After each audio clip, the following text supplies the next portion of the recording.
It was while the curate had sat and talked so wildly to me under the hedge in the flat meadows near Halliford, and while my brother was watching the fugitive stream over Westminster Bridge, that the Martians had resumed the offensive.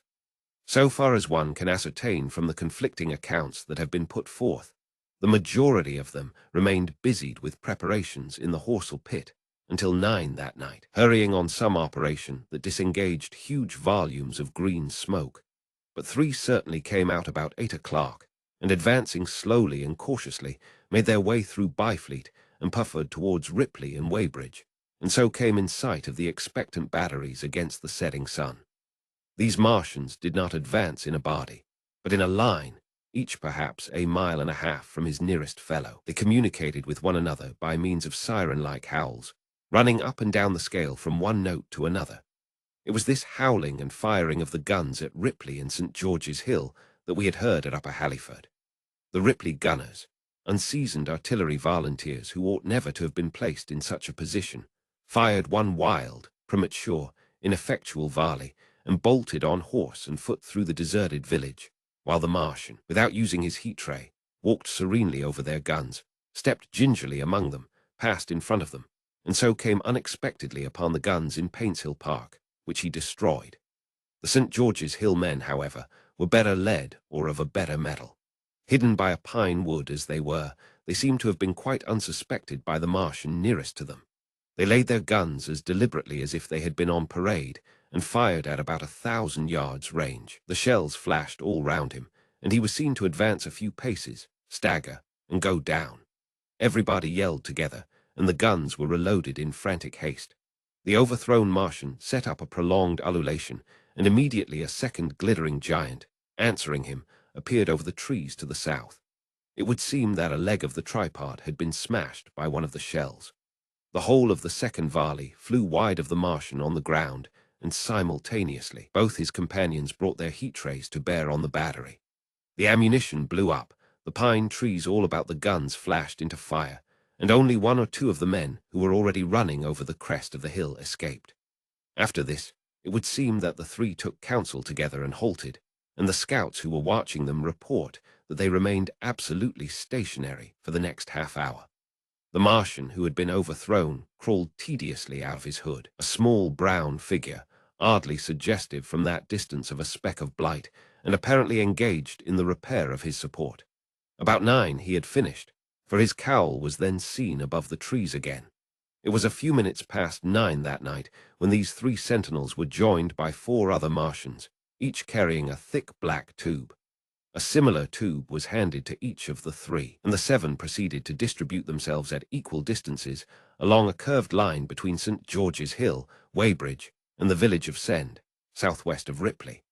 A dozen rockets sprang out of the hills before them so soon as they began to move, and warned the waiting batteries about Ditton and Esher.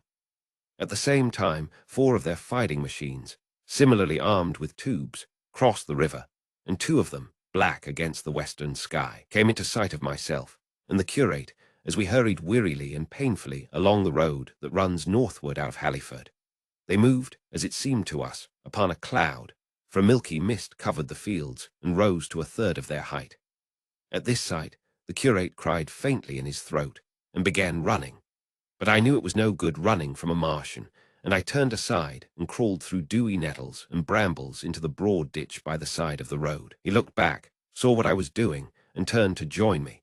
The 2 halted, the nearer to us standing and facing Sunbury, the remoter being a grey indistinctness towards the evening star, away towards Staines.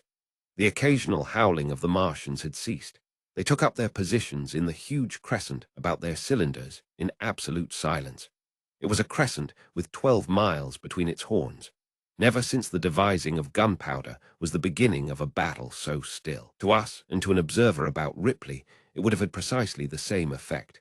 The Martian seemed in solitary possession of the darkling night, lit only as it was by the slender moon, the stars, the afterglow of the daylight, and the ruddy glare from St. George's Hill and the woods of Paintshill.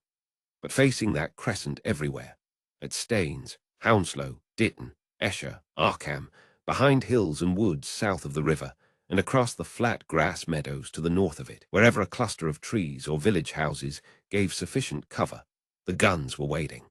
The signal rockets burst and rained their sparks through the night and vanished, and the spirit of all those watching batteries rose to a tense expectation.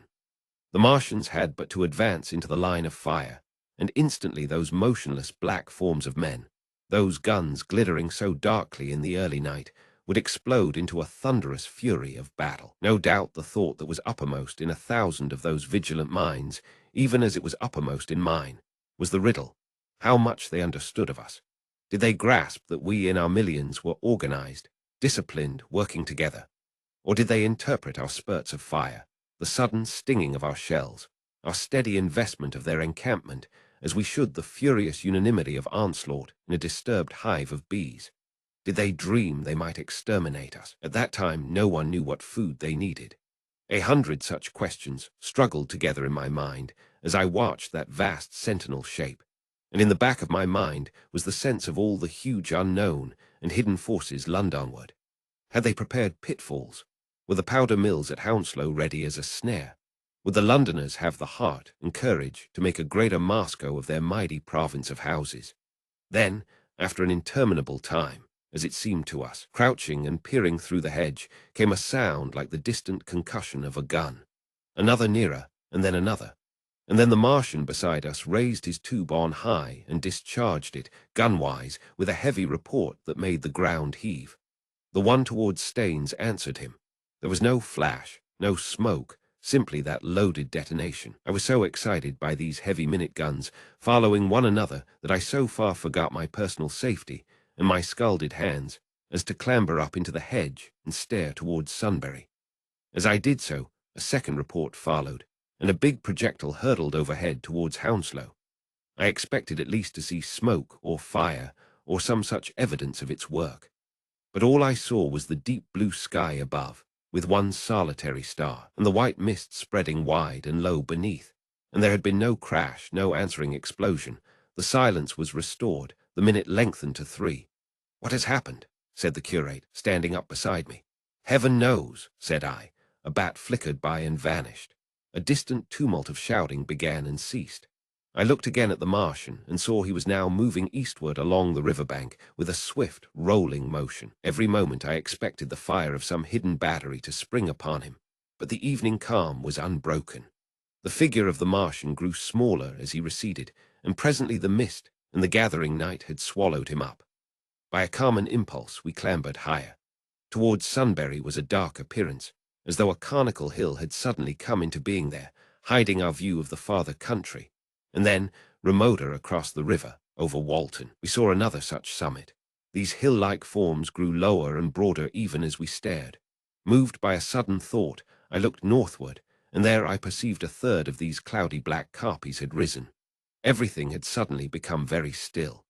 Far away to the southeast, marking the quiet, we heard the Martians hooting to one another, and then the air quivered again with the distant thud of their guns. But the earthly artillery made no reply. Now at the time we could not understand these things, but later I was to learn the meaning of these ominous carpies that gathered in the twilight. Each of the Martians, standing in the great crescent I have described, had discharged, by means of the gun-like tube he carried, a huge canister over whatever hill, copse, cluster of houses, or other possible cover for guns chanced to be in front of him. Some fired only one of these, some 2, as in the case of the one we had seen. One at Ripley is said to have discharged no fewer than 5 at that time. These canisters smashed on striking the ground. They did not explode, and incontinently disengaged an enormous volume of heavy, inky vapor, coiling and pouring upward in a huge and ebony cumulus cloud, a gaseous hill that sank and spread itself slowly over the surrounding country. And the touch of that vapor, the inhaling of its pungent wisps, was death to all that breathes.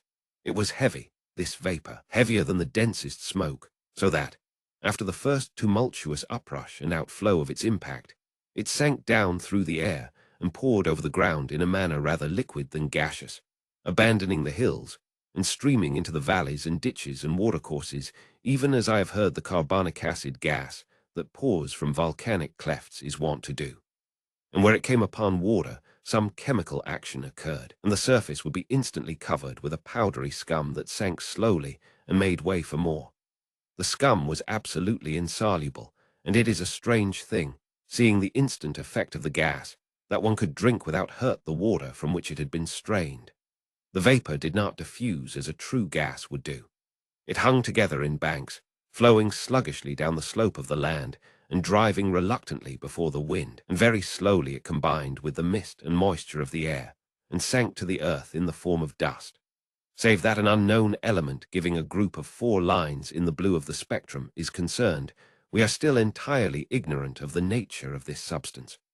Once the tumultuous upheaval of its dispersion was over, the black smoke clung so closely to the ground, even before its precipitation, that 50 feet up in the air, on the roofs and upper stories of high houses, and on great trees, there was a chance of escaping its poison altogether, as was proved even that night at Street Carbam and Ditton. The man who escaped at the former place tells a wonderful story of the strangeness of its coiling flow, and how he looked down from the church spire and saw the houses of the village rising like ghosts out of its inky nothingness.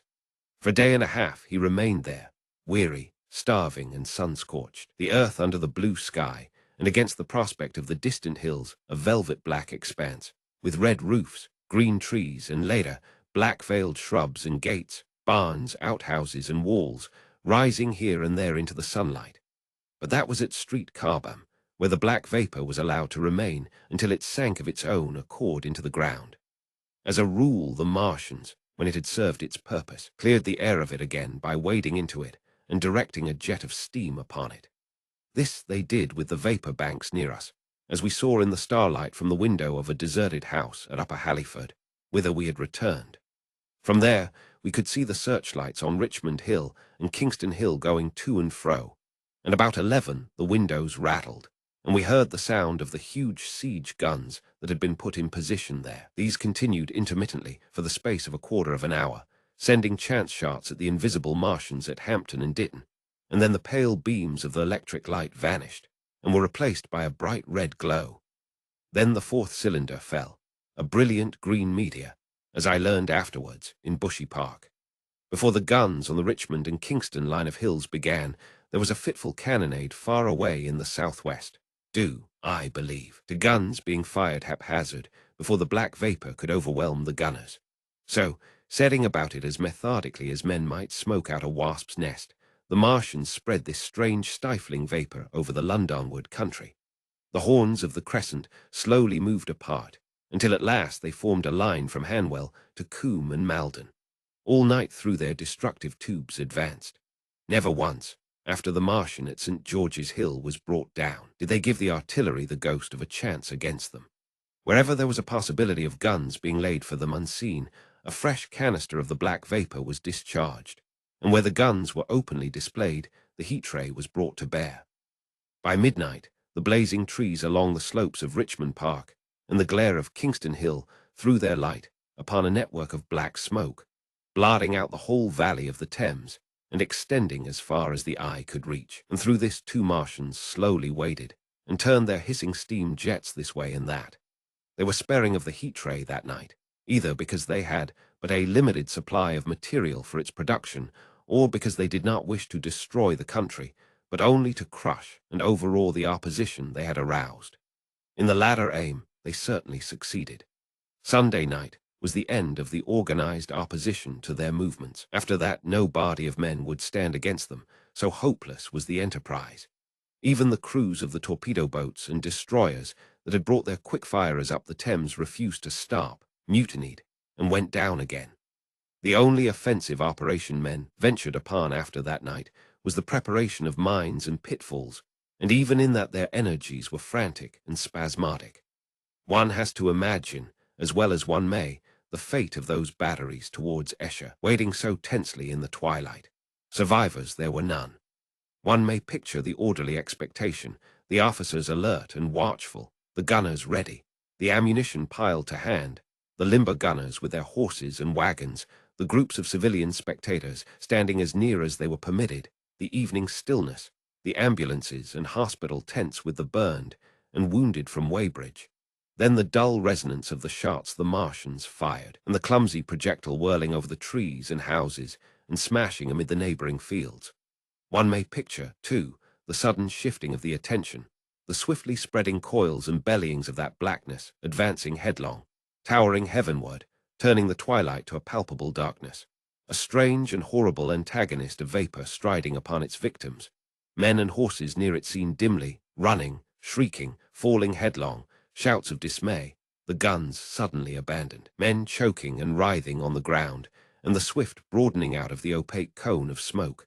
And then night and extinction, nothing but a silent mass of impenetrable vapor hiding its dead. Before dawn, the black vapor was pouring through the streets of Richmond, and the disintegrating organism of government was, with a last expiring effort, rousing the population of London to the necessity of flight.